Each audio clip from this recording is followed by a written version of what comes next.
under. Yep, there you go, perfect.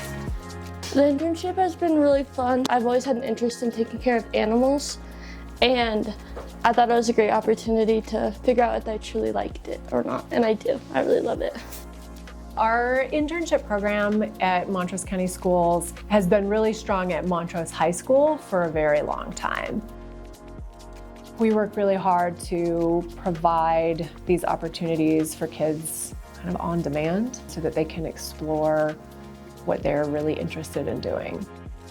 I went to this internship program mainly because it's kind of what I want to do in the future, and this would help me understand more about what's going on, how it works, how we get the tickets, where we get the parts, what we do in a day. Every single one of those kids is like, I didn't realize how much communication was so important.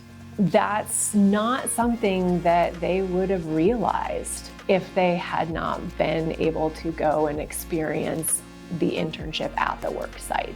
We have interns all the time who go to their internship and they complete it and they're like, no way, that is not for me. And that is just as important, to be able to realize before you are 2 years into a college degree that this may not be the path for you. I feel like an internship is a really good way to know what you want to do, especially if you are confused as a senior and you're panicking on what to do because it is the last year. So I definitely recommend doing the internship program.